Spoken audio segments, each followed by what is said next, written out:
아까 그 따님이 그 컴퓨터 기증 받은 것, 그건 따님이 개인적으로 받은 게 아니라는 거죠?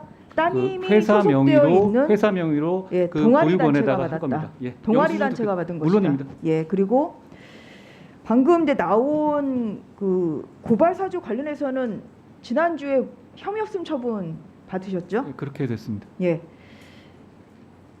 민주당이 지난 몇 년간은 그 윤석열 다시 검찰총장 찍어내기에 올인을 했습니다. 그런데 이제는 상대를 바꿔서 한동훈 후보자 지금 찍어내기에 올인을 하는 것 같습니다. 그 한덕수 총리 후보자의 동의안과 지금 그 후보자의 임명도 지금 연계를 하려는 뭐 이러한 이야기도 좀 많이 나오고 있습니다. 그 보면 지금 민주당에서는 굉장히 그 후보자가 증오의 대상으로 보이거든요. 그 왜 그렇다고 생각하세요?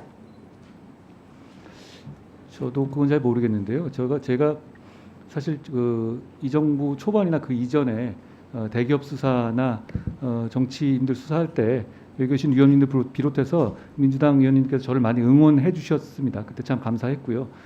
그런데 제가 조국 수사를 한 이후에 저에 대한 평가가 180도 달라지신 것 같아서 저도 안타깝습니다. 네. 저는 그때나 지금이나 똑같이 일을 했을 뿐인데 네. 저에 대해서 평가가 달라진 것에 저는 안타깝게 생각합니다. 좀 결국은 이 조국 그 당시 그 법무부 장관 후보자에 대한 그 수사가 계기가 된 것 같아요. 그래서 보면 그 이후에 지금 후보자가 채널A 사건의 피의자가 됐죠. 그렇습니다. 네, 그리고 2년 동안 4번의 좌천을 하셨고요. 네. 저는 개인적으로 이것이야말로 보복 수사라고 생각합니다.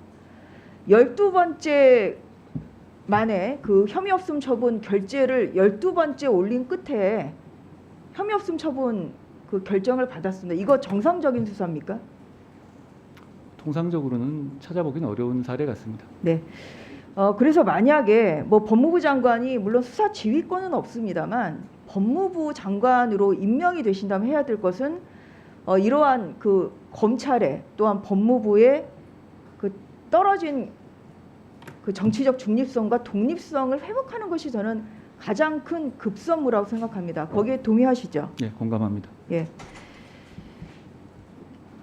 그 후보자가 그 낸 저 답변 자료를 보니까 결국은 이제 검찰 개혁, 검찰 개혁은 결국은 그 살아있는 그 권력을 제대로 하는 것이다. 지금 이제 그런 취지로 말씀하셨어요. 맞죠? 모든 게 다 그렇지는 않습니다만 네. 서민을 구하는 것도 물론 포함되어 지금 의원님 말씀하신 부분도 굉장히 중요한 부분이라고 생각합니다. 네. 그 두 번째 PPT 좀 보고 여쭤볼게요. 제가 지금 2년째 법사위를 하고 있습니다만 그 21대 국회에 들어와서 제가 목도한 것은 바로 법치 유린입니다. 그리고 검찰 개혁의 미명하에 이루어진 권력 수사 무력화입니다. 지금 문재인 정권 수사를 보면 월성 원전 경제성 평가 조작 이것도 결국은 중간에서 스탑이 됐고요. 라임 옵티머스 펀드 사건 이것은 거의 그냥 증발됐다고 해도 과언이 아닙니다. 청와대 울산시장 선거 개입 사건 이것도 중간에서 지금 스탑이 됐고요. 뭐 오늘 또 뭐 뉴스가 나오긴 했습니다만 산자부 통일부 산자부 블랙리스트 의혹 이런 것이 지금 다 이제서야 수사가 진행되든지 아니면은 제대로 수사가 안 된 그런 대표적인 사건입니다. 이재명 전 그 더불어민주당 그 대선 후보 같은 경우는 본인이 대장동의 실체다. 대장동을 설계한 사람이라고 얘기를 하고 있습니다만 정영학 녹취록에도 나오고 있습니다만 이 수사가 아직까지도 소환조차 좀 안 되고 있습니다. 공범들만 기소가 돼서 재판을 받고 있고요. 권순일 전 대법관의 재판 거래 의혹 50억 클럭에서 분명히 얘기가 나오고 있습니다. 아직 수사에 몇 발자국도 가지 못하고 있습니다. 변호사비 대납 의혹 사건 마찬가지고요. 그래서 지금 여기 밝혀야 될 게 굉장히 많습니다. 후보자께서 장관으로 임명이 된다고 하면 지금 이렇게 살아있는 권력을 수사하고 또한 권력을 참탈한 이러한 그 수사를 제대로 하는 것이 그것이 국민들에게 보여주는 이런 검찰 개혁의 제대로 된 모습이라고 생각하는데 여기 어떻게 생각하십니까?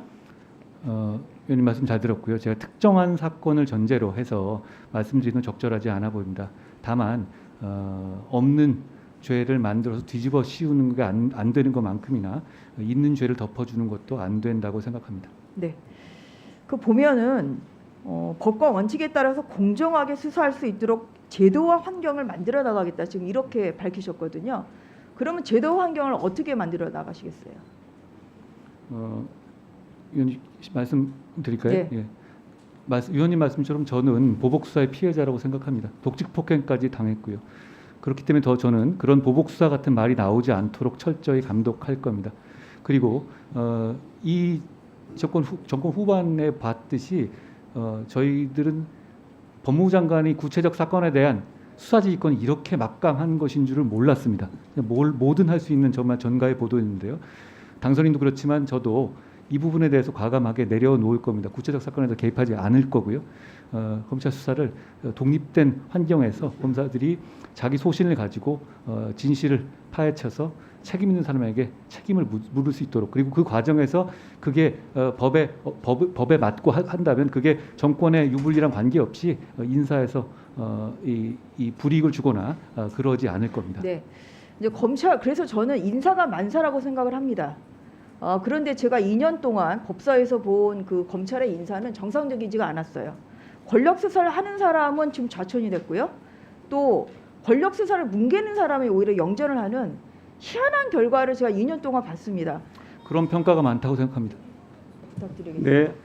예, 후보자가 장관으로 임명되신다면 이제 검사장 인사를 하시지 않겠어요? 네. 그 검사 인사를 하실 때 가장 중요한 것은 이렇게 내 편을 든다고 해서 영전을 하고 또 상대편을 짓밟는다고 해서 오히려 그러니까 내 편을 오히려 더 그 반대라고 해서 좌천하는 이런 인사를 하면 안 되는 것이고, 물론. 제대로 수사를 하는 사람이 제대로 그 적재적소에 배치가 된다고 하면 이것은 누가 얘기를 안 해도 제대로 된 수사가 될 거라고 생각을 합니다. 그런 면에서 검찰 인사가 굉장히 중요하다.